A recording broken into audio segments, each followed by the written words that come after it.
He joined us for years and years and years. He's a legend in this town. He's the best television sportscaster on a local level to ever do it in any market. He's been enjoying retirement. He travels. He sees his grandkids. He sees his sons. I miss that Musk. And we do miss him so much. Marquee, how you feeling? I miss you guys more, my long-lost brethren. How you doing? All right. I'm doing great. I am doing great. You excited or are you nervous? Well, how would you describe your emotions heading into this weekend? I'm both, Tommy, because, of course, last night I'm flipping around, and, ESPN News, they don't have any new programming, so they rerun a lot of stuff. Of course, what are they showing? The Four Falls of Buffalo. Uh-oh. So I sit there and I watch it for the 15th time, and I cry my eyes out for the 15th time. So I'm ready to have my heart crushed. Although this time around, being a 65-year diehard Bills fan, the helmet is always half empty, So I'm expecting the worst, but this time around you had that little twinkle like, this could be it. This is the year that Josh finally gets past Patrick. This could be it. If they go to the Super Bowl, and, oh, my God, if they won the Super Bowl, I wouldn't know how to act. Honest to God, I really wouldn't. So I'm excited. I'm also extremely nervous. Last weekend, watching them beat the Ravens at Rizzo's on North Clark in Wrigleyville. That is one of the official Bills bars in Chicago. And great to see all these people from Buffalo, and all my friends, and my brother and I were there. And so hopefully we get a repeat of that. I actually thought they were going to lose to the Ravens. That's how skeptical I am. But, hey, look, Chiefs are favored by 2. Line went up a little bit. It's 1 point for being at home and 1 for having the referee. So, so they got to beat them both. But I don't know. I'm semi-confident. What also bothers me is everybody's picking the Bills. Kind of bothers me. Yeah, they're a very public team right now. That's my favorite team of the weekend. Public team. They're America's team now. Yes. You've seen these maps on social media. The United States is all blue, and there's a little red square in Kansas City. And then the other map of the United States is all maroon for the Commanders, and there's a little green square for the Eagles. And that's basically it. Everybody wants a Bills-Commanders Super Bowl. I want Bills-Eagles because I like the Commanders, and Jaden Daniels is probably the best story of the year. I need to have my team play a team I hate, and that's the Eagles. Oh, so are you more afraid of Patrick Mahomes or the officials in all seriousness? I think that's a draw, Tommy. I think they go hand in hand. Well, we can really just be up in arms and see how protected Mahomes is even more than other quarterbacks in the league. The thing is the Chiefs take advantage of all those opportunities given them. They really do. So I think they go hand in hand. I think you can't separate Mahomes' performance from the performance of the officials because it's gotten so out of control. Players are now openly bitching about it.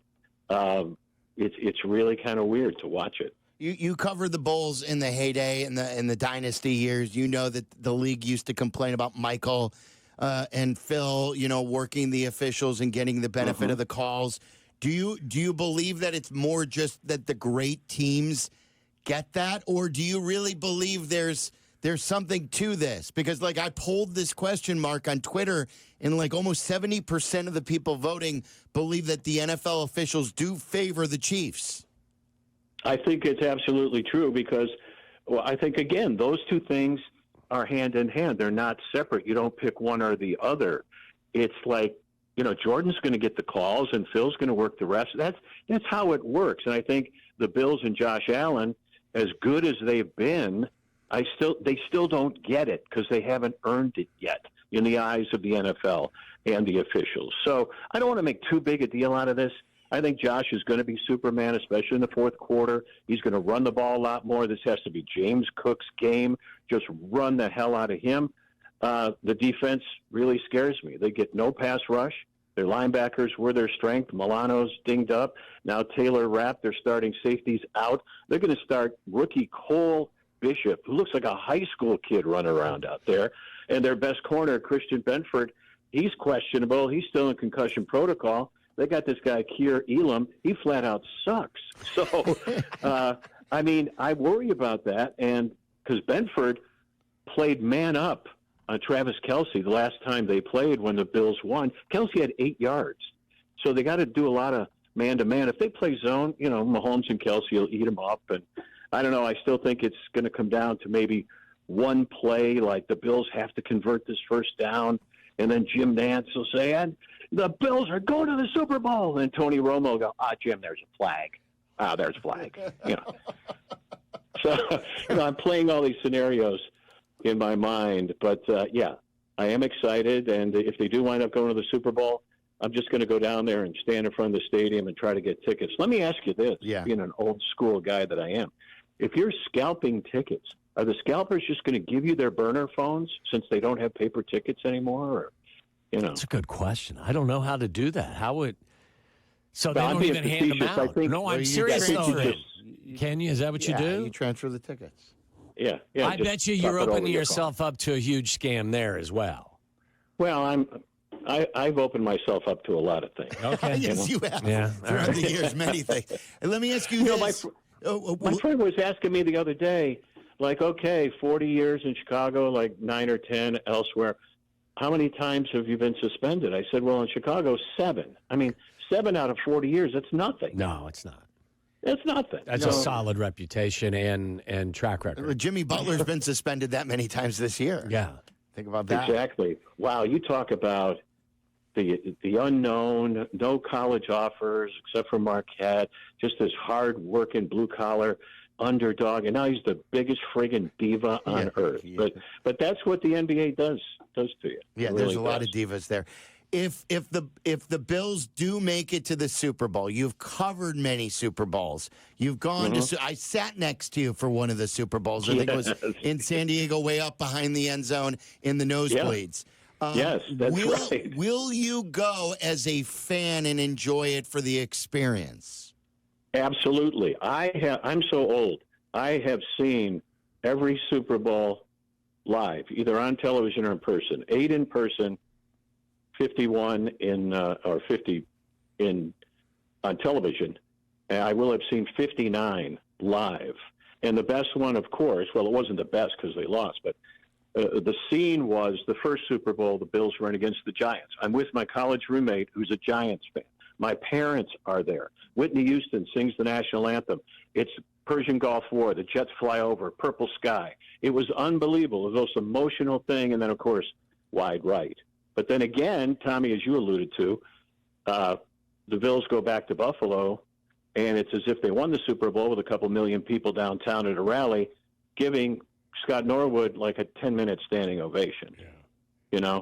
And those are the things you remember. But, I'm going to go and enjoy it. I remember I had press credentials for that Super Bowl, what wasn't working it. And then I wind up seeing the sportscaster who I grew up watching, Van Miller, who was the voice of the Bills. And I see him, and I'm like a little kid. I'm like, oh, my God, it's Van Miller. So, all those experiences you have. The other one was I had credentials, as I said, so I was showing my roommate around and, kind of showing off. I'm going to take him to the press box. We get in the elevator, and the mayor of Buffalo, Jimmy Griffin, gets on with 2 of his goon security guards. And I said, hey, Mr. Mayor, Mark Giangreco. He goes, I'm from Buffalo. He goes, you related to Pete Giangreco? And I go, yeah, he's my brother. Well, Pete wound up doing a political campaign for his opponent in one of his elections. And he goes, yeah, that little piece of rah-rah. Oh, I'm going, oh, yeah? We start swinging in the elevator. The security guys, they get me up against the wall, by the neck, up against the wall in the elevator, open the door. They throw me out, throw my roommate out. And my buddy's like, what just happened? What just happened there? We call that the Giangreco effect. Those are the things, man. Those are the things you always remember. Tommy, I saw your little video promo that you had a little agita today. Yeah, I was, a little belching going on. Every day, Mark. You know that. Yeah, I know. I have an upset stomach about the world of sports. Yeah, well, hey, after this, I haven't watched the Bulls, Sox, or Cubs game in 3.5 years. And I don't even watch the Blackhawks anymore because that's a pathetic situation. I only watch the NFL and a little bit of NHL, and that's about it. That's a great part of being a civilian. You don't have to bother with this stuff. You can just pick and choose. But you were talking about you could burp the alphabet. Yeah, I used to be able to. I can't anymore. Well, it's one burp per letter. Yeah. I mean, But- you have to have some stamina to do it. I Yeah, don't well, think I have the any. great Larry Snyder, my producer for years, who just retired, he could say my entire name in one belch. Oh, wow. That's good. Mark, it would be Mark Francis Anthony Giangreco. he would get it all out. He had many talents. That was one of them. Where are you watching this Sunday night's game? I'm going to go back to Rizzo's, Okay. right there on North Clark. It'll be packed, Party and with a lot of our Marquee. friends, they have their own table there. So, you need to show up. Are you What guys concerned? gonna Are do? you concerned that your coach may not cut Josh Allen loose? That's been a bit of the criticism over the course of time. That as good a coach as Sean McDermott is, he runs too kind of conservative of an offense. Well, it's gotten more crunch conservative than it has been, but they only had 8 turnovers all year. And he's been playing within himself. What I'm worried about, Sean McDermott, is clock management at the end of the game. Okay. I mean, he's the best coach in the league, Monday through Saturday. And then Sunday, it's like, oh, my God, what's he going to do now? The timeout thing and managing the clock at the end of the game has been his Achilles heel. So that's what I'm most concerned about. Did you follow the Bears at all this year?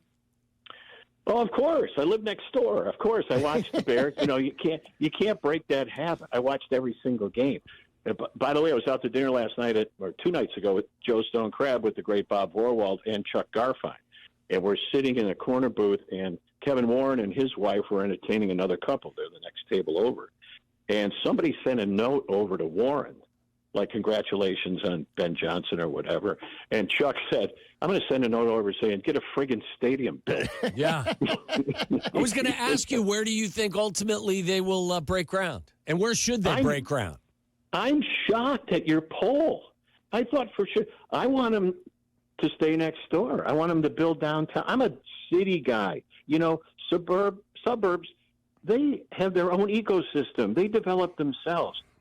Cities need stadiums downtown to keep it vibrant. He says that because all he has to do is walk he over walks a across bridge, a bridge. to go home. Yeah, Exactly. That's right. That's all. It's all about me. Yeah. It's always been about me.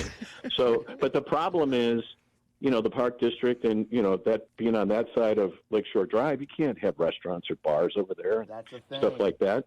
But they're going to develop this whole area right where I live. Luke and Ellis and I are in the same neighborhood here. They're going to try to develop that and then build more bridges over Lakeshore Drive and over the railroad track. So, that would be an infrastructure nightmare, but I'd rather have it down here. Would you be open to just south there at the Michael Reese site? Yeah, when they went in with Reinsdorf and they built the Sox Bears thing there, you mean right there on Roosevelt? I don't. Is there enough space? No, not there. Where the Michael Reese Hospital used Michael to be. Reese. Yeah. Yeah. I guess so. But you wanted to there. So you wanted in the South lot. I absolutely do. And I don't know, maybe I'm just a real outlier, but I was really surprised at the percentage of Bear fans who wanted it in Arlington Heights. I think, that was Marky, crazy. though, I think it's more about accessibility and having like an entertainment center. And I think Sylvia and I are in the same boat here. I'm fine with it downtown if, in fact, you could create the same ease of traffic in and out. And if you wanted to hang around after a game at the restaurant that's 100 yards away, that's built in this fine entertainment center, then put it there. But I don't think they've got the space, do they? Or you could just crash at my place. That's true. If you're in town, you're usually traveling the world. I usually am. Yeah, but like I said, if they did build it down here, have accessibility to restaurants and bars and everything else, that would be a major problem, and you have to build all those ramps, and you have to build up this whole area here. That is the big drawback. But I'm opposed to suburban arenas and stadiums as a whole. Last time I was in Buffalo a couple of months ago, I drove by the new stadium they're building there, and that's a unique structure. Now, they're not going to dome that because they still want that, that whole Buffalo thing. But 70% of the seats are going to be covered. Yeah. They're going to have this overhang, and they're going to have this heating system, which should be interesting. Oh, a heating system. Well, just in certain parts.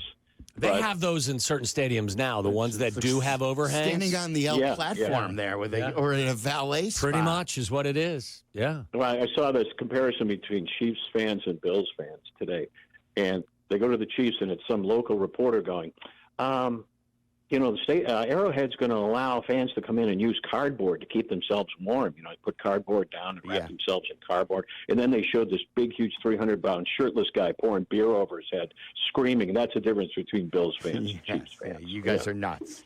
We know that. That's for sure. Will you guys have any tables to jump on at what is it, Rizzo's? Yeah. They do have a lot of tables. They're pretty secure, though. I think they're bolted into the ground, and they're pretty thick. Okay. So I think that would be a major problem. But if they do go to the Super Bowl, we will be smashing tables. And now you add lighter fluid. We set them on fire. Boy, that's crazy. But listen, you guys alluded to it before. Bills Mafia, insane, crazy. But donating to Mark Andrews' charity, it broke my heart. Sylvia, I'm with you. I felt so bad for him. This guy's a diabetic who has to have his insulin checked every time he comes off the field. He saved a woman's life. By all accounts, he's the greatest guy in the world. And he finally, got it together to send out, how he felt. He didn't want to talk after the game. But so they donate to his charity. The Bengals get the Bills in the playoffs years ago. They donate to the Bengals charities. The whole Damar Hamlin thing in Cincinnati, they donate to the Bengals charities. I mean, that's what they do. You go back to their players who are down and out. And they would have GoFundMe pages where the fans would send these players money, for their medical bills because they lost all their investments. It's a great cultural thing. It's a great fan base. Yeah. It really is. All right, so how's life as a grandpa? It's wonderful. My youngest, Stella, just turned 2. I FaceTimed her last night. She was running around the house naked.